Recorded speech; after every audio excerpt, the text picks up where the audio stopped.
परिवर्तनवादीतला चळवळीतला हा विचार अत्यंत महत्त्वपूर्ण सर्वश्रेष्ठ ठरतो आणि याच विचाराच्या माध्यमातून या देशाची राष्ट्रीय एकात्मता ठेवून हा देश विजयाच्या एक कदम अग्रेसर पथावर सुद्धा गेल्याशिवाय राहणार नाही हे सुद्धा समजून घेणं तितकं महत्त्वाचं वाटतं। म्हणजे विचारधारा ही अतिशय महत्त्वाची असते। जर जातीमध्ये दंगल झाली तर या देशाचं मंगल होऊ शकत नाही। जातीमध्ये जर तेढ निर्माण झाली तर देश आपला प्रगतीपथावर कधी जाईल हा सुद्धा मोठा प्रश्न सातत्याने आपल्याला दिसून येतो। आणि आता सोशल मीडियाला न्यूजच्या माध्यमातून पाहिलं तर हल्ली 2 ते 3 दिवसापासून एक न्यूज सातत्याने व्हायरल होत आहे। म्हणजे 2 दिवसापासून आता ती न्यूज आहे, ती बातमी आहे वर्ध्याची। आता वर्ध्यामध्ये माजी खासदार भाजपाचे नाव त्यांचं रामदास तडस हे स्वतःच्या पत्नीसोबत प्रभू रामाच्या दर्शनासाठी 6 एप्रिल 2025 रोजी मंदिरात जातात। पण मंदिरात प्रवेश करण्याआधीच तिथल्या पुजाऱ्यांनी त्यांना रोखलं आणि पुजाऱ्यांनी त्यांना सांगितलं की तुमच्या गळ्यात जाणू नाही म्हणून तुम्ही मंदिरात प्रवेश करू शकत नाही। आता खरं पाहिलं तर संत सावतामाळीच्या शेतामध्ये विठ्ठल, पंढरीचा विठ्ठल हा भाजी भाकर खाऊन जातो। संत चोखा महाराज यांच्या भेटीसाठी मंदिरातला विठ्ठल त्यांची भेट घेण्यासाठी सुद्धा येतो। म्हणजे देवसुद्धा जर एका संताच्या भेटी घेण्यासाठी येत असाल तर गळ्यात जाणू नाही आणि मंदिरात तुम्ही प्रवेश करू शकत नाहीत असे सांगणारे नालायक कोण हा सुद्धा मोठा प्रश्न या ठिकाणी निर्माण झाल्याशिवाय राहत नाही।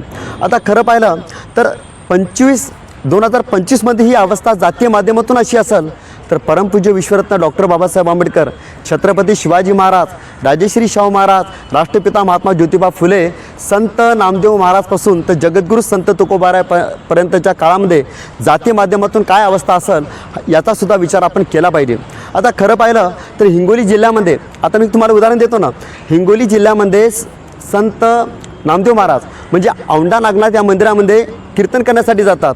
आणि त्यावेळेला संत म्हणजे हे जे औंढा नागनाथ आहे हिंगोली जिल्ह्यामधलं प्रसिद्ध धर्मस्थळ आहे, लक्षात घ्या। अनेक ठिकाणचे लोक त्या ठिकाणी जातात आणि त्या ठिकाणी संत नामदेव महाराज, हे संत नामदेव महाराज यांची ओळख करून देण्या अगोदर असं सांगतो की संत नामदेव महाराज संत परंपरेचा मूळ पाया होते।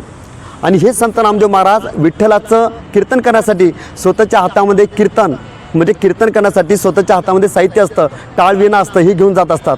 परंतु पूजा करणाऱ्या ब्राह्मणांनी त्यांना सुद्धा रोखलं आणि त्यावेळेला संत नामदेव महाराज म्हणतात की आम्ही मंदिरात का जाऊ शकत नाही।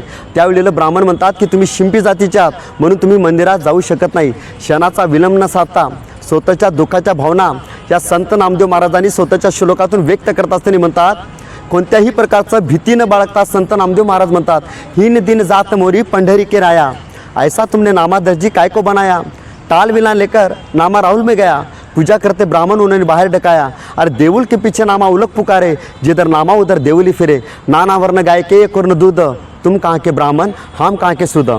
संत नामदेव महाराज तक्रार करतात पंढरीच्या विठ्ठलाकडे तक्रार करतात की आम्ही तुमच्या दर्शनासाठी तुमच्या कीर्तनासाठी येत असताना आम्हाला रोखलं जातं, आम्हाला या जातीतून का तुम्ही शिंपी जातीचं का बनवलं।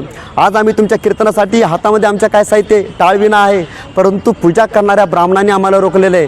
म्हणजे हिने दिने जात मोरी पंढरी के राया, ऐसा तुमने नामा दर्जी काय को बनाया, आम्हाला शिंपी जातीचं का बनवलं अशी तक्रार श्लोकातून करतात। त्याच्या पलीकडे संत नामदेव महाराज असे सांगतात की पूजा करते ब्राह्मणों ने हमें ठकाया, मतलब रोकलेलं आम्हाला त्या ठिकाणी, अरे नाना वर्ण गाय के एक वर्ण दूध, तुम कहाँ के ब्राह्मण हम कहाँ के शुद्ध।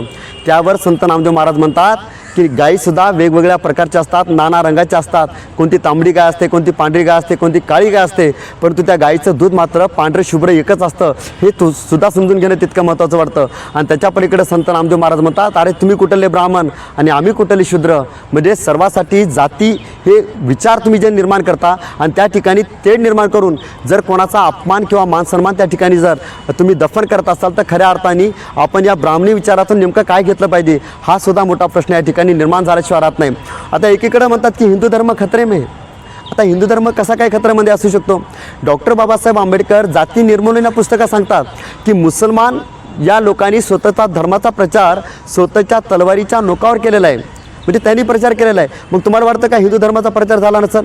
तर यावर डॉक्टर बाबासाहेब आंबेडकर म्हणतात की हिंदू धर्माचा जर प्रचार झाला नसता तर अखंड भारतभर हिंदू धर्म हा प्रचारित झाला नसता, त्याचा प्रसार झाला नसता। म्हणजे हिंदू धर्माचा सुद्धा प्रचार झालेला आहे, परंतु हिंदू धर्माचा प्रचार झाल्याच्या नंतर अचानकच हिंदू धर्म एका ठिकाणी का थांबला, तर याचं उत्तर देताना डॉक्टर बाबासाहेब आंबेडकर सांगतात की हिंदू धर्मामध्ये अनेक जाती येतात, त्या जाती छोट्या मोठ्या जाती असतात, परंतु या हिंदू धर्माचे निर्माते सातत्याने सांगतात की या ह्या छोट्या जातीचा आहे, हा तुच्छ आहे, हा शूद्र आहे. अशा प्रकारची गर्जना करत असताना हिंदू धर्मातले काही लोक डिवाईड झाले, वेगवेगळे झाले आणि वेगवेगळ्या धर्मामध्ये ते धर्मांतर करून मोकळे झालेले आहेत. याचं कारण सर्वात महत्त्वाचं कोण करत असेल तर धर्मनिर्माते करत असतात.